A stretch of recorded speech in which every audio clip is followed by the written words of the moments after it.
What's up, guys? We are back for day 2 of Sweet 16 action here on Friday, March 28th. The Thursday games haven't all finished. We did see Arizona go down in a really disappointing performance from them, losing to Clemson straight up. That was an annoying one, but we saw UConn absolutely roll as we projected. We've got UNC and Iowa State still going on. The NBA games were not our favorite spots for tonight. Neither one of those really worked out, but that's not been the focus right now. We are looking at these NCAA games for sure. Let's get things rolling here with a bunch of exciting Friday games. Smash the thumbs up button if you like seeing these picks every day, and subscribe to the channel. Things have been great lately, but look at this. Over 75% of viewers still aren't subscribed. It's 100% free and can keep you from missing out on these picks. Our videos are sponsored by StomPTheSpread.com. Click the link in the description to go over there and join our free email list and check out our top confidence plays on all the major sports. Comment below to let us know what bets you're looking at today and how your bracket is looking headed into these Sweet 16 games, or anything else you want to say about these picks, these videos, or anything you see here. Let me know if you like this mix of NCAA and NBA picks in one video, or would like to see something else. I respond to every single comment, and I'll give you my best advice on your picks to help us all cash some bets. Now let's get into our first game of the day. We've got NC State going up against Marquette in the South Region Sweet 16. NC State's been the real Cinderella story of this NCAA tournament so far. They were the Cinderella story of the conference tournament schedule as well. This team has been playing absolutely amazing. The Wolfpack has dominated in their first 2 games, getting a rather close win over Oakland their last time out. That game was a little bit less close than I feel like the final score indicates. Their opening round game against Texas Tech, they absolutely blew the doors off of them, winning 80-67. In that win, we saw the Wolfpack really just look great, picking up exactly where they left off from dominating the ACC conference tournament. This team had 3 starters scoring double figures, as well as Middlebrooks coming off the bench to score 21. They shot 38.5% from 3-point range in that game. They held things even on the boards against a very, very solid opponent. They did a great job of getting to the free throw line. They shot over 50% from the field in general. It's just up and down the roster right now. This team is looking very, very good. In their second round matchup against a shocking Oakland team, we saw NC State get a 6-point win, so not exactly a blowout win in that one, but they played well in that game also, shooting the ball respectively from 3-point range. They did struggle to get to the free throw line a little bit in that game, but they dominated on the boards. Their ball movement was great. They had 19 assists in that game. They did have 16 personal fouls, and they had 8 turnovers in that one. The turnover numbers are great for this team right now. They are just taking care of the ball, playing really, really well. We saw all 5 of their starters scoring double figures in that game. Middlebrooks could not throw it into the ocean from off the bench in that one, so that was a little bit of the reason this game stayed a little bit closer than we would have expected. But regardless, the Wolfpack got the win, and they moved on. There's just no way around it. This is one of the hottest teams in college basketball right now. They're playing amazing. They won their last 5 games in a row to end the regular season. They went through the absolute gauntlet in the ACC tournament, taking down Duke, UVA, and then taking down North Carolina. Very, very solid wins. This team is just peaking at the absolute perfect time. They're playing their best ball of the season.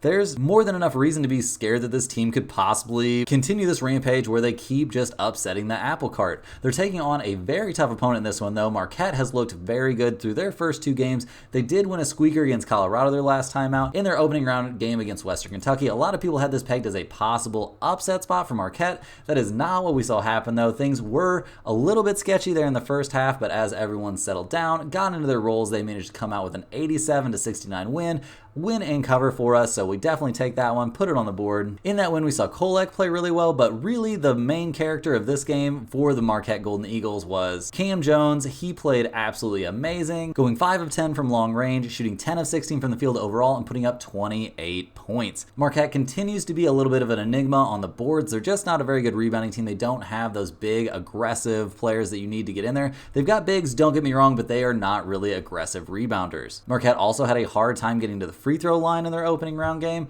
Both things which were concerns for them heading into their second round matchup, where they had to take on a much tougher opponent going up against Colorado. This game really went shot for shot down the stretch. We saw Colorado go on some crazy runs shooting the ball in that game. It makes me a little bit worried about Marquette's perimeter defense as they progress into the Sweet 16. We saw Kolek have a very good game once again. We saw Cam Jones have a good game as well. Marquette shot 42% from long range, and they very much needed it in this game that we really saw almost no free throws being taken. The rebounding edge did not go to Marquette in this one. It's a big concern for them as they move forward in the tournament. They just don't have rebounders out there. They just don't find a way to get many second chance points. This is not a team that can really crash the glass in like a strong, meaningful way. And I know everyone struggles to guard KJ Simpson and Da Silva coming off of screens and all the different things they like to do on the perimeter, but Marquette really had a hard time with them at several different points, with Colorado making a furious second half comeback to eventually lose the game by 4. Marquette was great in their non-conference schedule this season, don't get me wrong, but this team just continues to not be very good rebounding the ball, and I think that could really be what leads to their demise in this NCAA tournament, whether it is in this round or further down the road. NC State comes in this game as one of the hottest teams in the nation. They've been just humming all season long. They've just been humming here down the stretch. They weren't an amazing rebounding team over the course of the season, but they've been a much better rebounding team here down the road. We're taking NC State and the points in this one. I think they're getting 6.5 now, so that's way too many for me.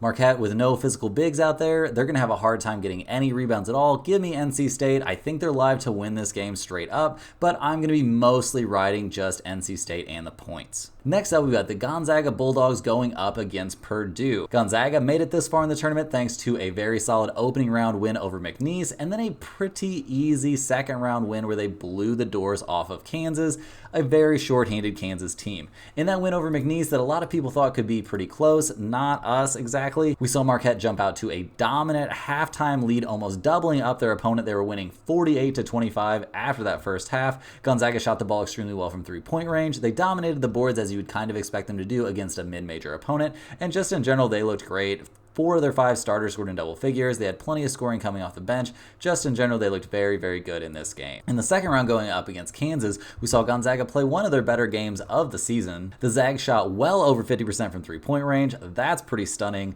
They won the rebounding battle convincingly against a bigger team, albeit not a full-strength Kansas team. Like, don't get me wrong, the Jayhawks weren't really going anywhere without their best player in this tournament, but it was a very, very solid performance from Gonzaga. The Zags have been playing well here down the stretch. They were not able to get the win in their conference tournament. They also did not come out on top of the WCC in the regular season, losing out on that one to St. Mary's. So they have a lot to prove coming into this game, going up against one of the best teams in the nation. We've got Purdue led by Zach Edey. The Boilermakers have had a pretty easy time so far in their NCAA tournament. As a 1 seed, they kind of get a little bit of a pass through at least the first round, if not the first 2 rounds. In the opening round, they dominated Grambling. They won that game by almost 30 points. Very solid performance in that one. We saw Edey be really the main figure in that game, as he is in most of Purdue's games. He put up a staggering 30 points and 21 rebounds. Good for him, but we're not exactly going to get too excited. That was all against Grambling State, not really an elite opponent. In their second round, they were going up against a squad that looked like they could maybe give some trouble. Utah State had looked very good in the opening round and have been a very good team all season long. That was not a problem for Purdue. The Boilermakers put up 106 points in that win. We saw Edey have another great performance. He put up 23 points and 14 rebounds in the win. He had 3 blocks and 2 steals in there. Also, just in general, the Boilermakers played great. They shot 47% from 3, making 11 of 23 overall. They dominated the boards in a scary way. They out-rebounded Utah State 49-26. Those are not the kind of numbers you see very often. That is a huge disparity there.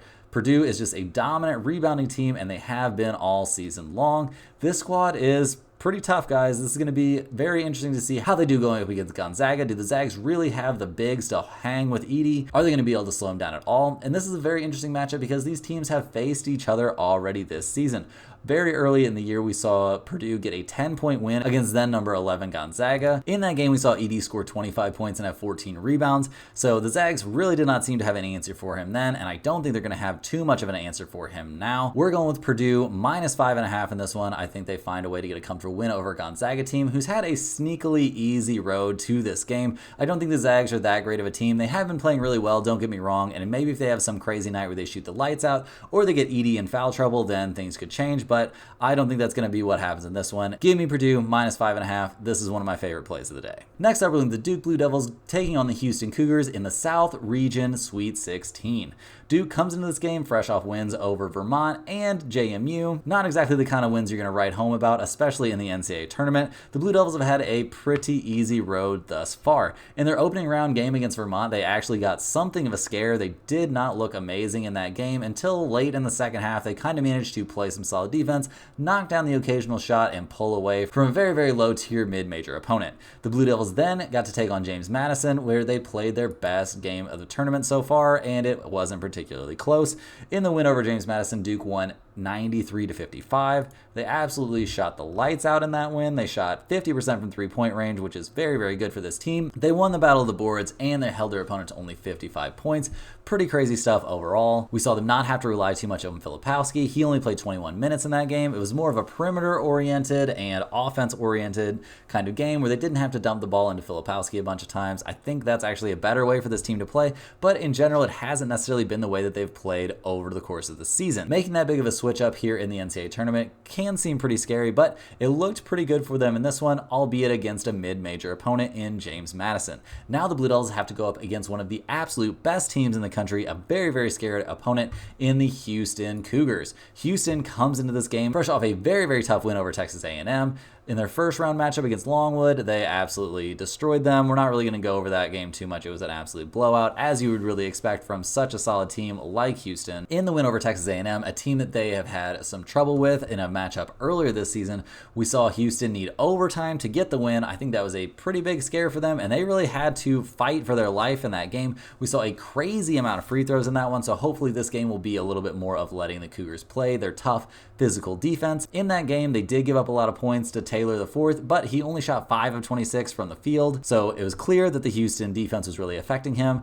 The Cougars' offense was actually looking really, really good. They were scoring the ball pretty efficiently. They didn't shoot the lights out necessarily from three, going 11 of 34 overall, but they were 51.5% from the field in general, showing that they're a team that's playing pretty well right now, and they're really in need of a bounce-back performance on the boards. Generally speaking, Houston is a very good rebounding team, and they should certainly have an edge against the Duke Blue Devils. Guys, this is going to be one of my favorite bets of the day. I don't really like Duke too much. I know you see me wearing a Duke hat in this video, but I don't like this Duke team an awful lot in this tournament and just in this season in general. Houston is an absolutely elite opponent. I can't believe the spread is so small. Give me Houston to get the win and cover in this one. They're by far the better team, and they are going to mop the floor with Duke. I could see this being an absolute blowout. I don't think the Duke guards or the Duke bigs really have what it takes to hang with Houston. Next up, we've got the Creighton Blue Jays taking on the Tennessee Volunteers. Creighton comes to this game fresh off of a win over Oregon. They played really well in that game. They won it by 13 points, and in their opening round, they knocked off Akron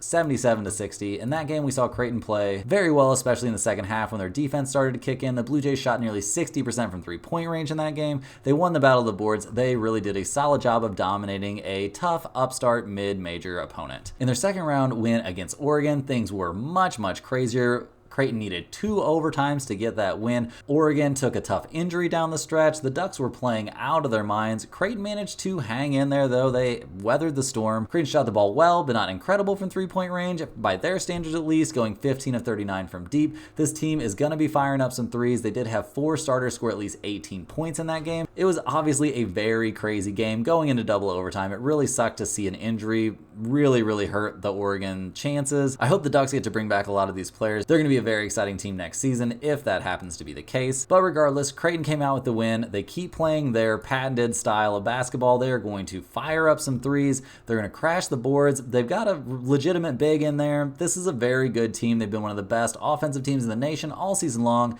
They play some defense. If this team gets hot, there's no reason they can't beat anyone out there, but they're going to need to get hot in this game going up against the Tennessee Volunteers. Tennessee got a very comfortable opening round win, taking down St. Peter's 83-49. In that win, we really saw Tennessee just dominate the game. They shot nearly 46% from three-point range. They dominated the boards, everything you would want to see them do, going up against a weak opponent in the first round, a right that you earned being a number 2 seed. Next up, Tennessee had a tougher matchup. They were going against the Texas Longhorns. They got a very close, hotly contested 62-58 win. In that game, we saw the Volunteers have a little bit more trouble. They did manage to win the rebounding battle. They shot the ball historically bad from three-point range, so they went 3 of 25 from deep, and they were missing some shots that they they normally make. It was not looking good out there. Dalton Connect went only 1 of 8 from 3, and he was missing wide open shots. Just in general, this team needed to dig really deep, find a way to score on the interior, and by the interior, I mean inside the three-point line, or they were absolutely not going to have any sort of chance in this game. But they eventually got the job done. They knocked down their free throws. They won the battle of the boards, and they played some very, very good defense, holding Max Abmas to only 10 points. That's a pretty solid feat. Tennessee comes into this game. They're definitely in a big bounce back spot. We see they're minus 2.5 in this one. Creighton is 19 and 15 against the spread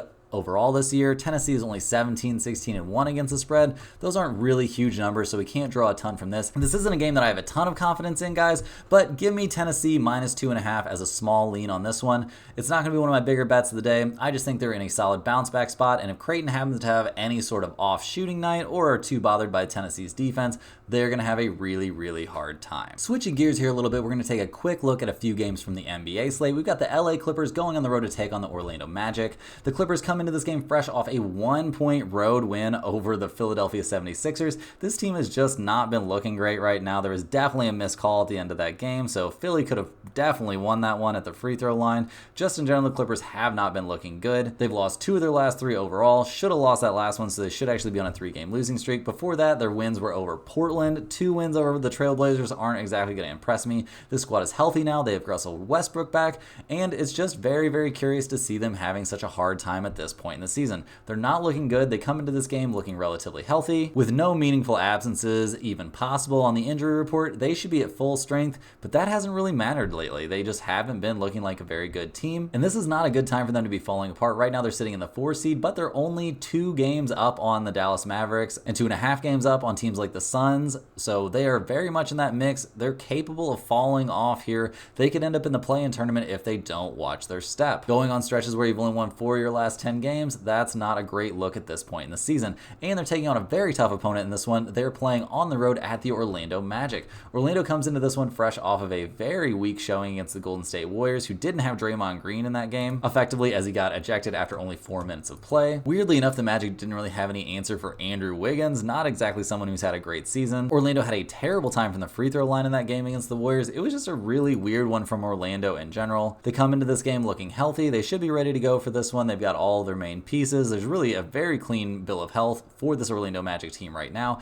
and they're playing at home, somewhere they're very, very comfortable. Orlando is a very solid 24-11 against the spread at home, one of the best numbers in the league. We're going to take Orlando plus 1.5 playing at home in this game. We've seen the Clippers struggling.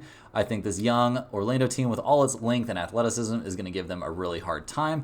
And in this game, we're going to look at the over-under a little bit. This is going to be one of my bigger leans of the night. And just in general, guys, these over-under picks, these are just small leans for me. I don't consider myself an over-under expert, but we're looking at some of the numbers. There's been a lot of interest in these over-under picks, so I'm going to give you guys what little knowledge I have about them. Right now, we're looking at the Clippers. They are 54, almost 55% to the under. And we look at Orlando. They are nearly 55% to the under as well. But this over-under number looks pretty small to me. It's only 211. We're going to take a just small sprinkle of the under. That's my lean in this one, but I'm going mostly based on these trends. I don't think we're in for a huge offensive explosion from either one of these teams. If that was going to happen, though, I would say it would happen from the Clippers, but they haven't been playing well lately, so that seems unlikely to me. So we're taking the Magic plus 1.5 in this one and a small taste of the under. Next, we're looking at the New York Knicks going on the road to take on the San Antonio Spurs. The Knicks come into this game fresh off of a 3rd straight win. They scored 145 points against the Toronto Raptors. That's a pretty crazy number. The Knicks are one of the hottest teams in the league right now, it feels like, despite not being at full health. Having Mitchell Robinson back is a huge step for this team. It just unlocks all kinds of stuff they want to do on their offensive end, and it makes their defense much, much better, which was already very good to start off with. Jalen Brunson is an absolute monster. He should be getting a little bit of MVP shine, even though I recognize he's definitely not going to be the MVP this season. And the Knicks just continue to reel off wins. They're now all the way up in the 3 seed, only a game and a half back of the Milwaukee Bucks. We could see this New York Knicks team finish as the 2nd best team in the Eastern Conference. They're going up against the San Antonio Spurs, a team clearly in rebuild mode. It looks like San Antonio is going to be healthy for this game, or at least relatively healthy. Wembanyama is going to play, and that's the main concern in this one. The Spurs have actually won their last 2 in a row. They got a shocking win without Wembanyama over the Phoenix Suns, and their last time out, they went on the road to pick up the win over the Jazz with Wembanyama scoring 19 points and Vassell scoring 31.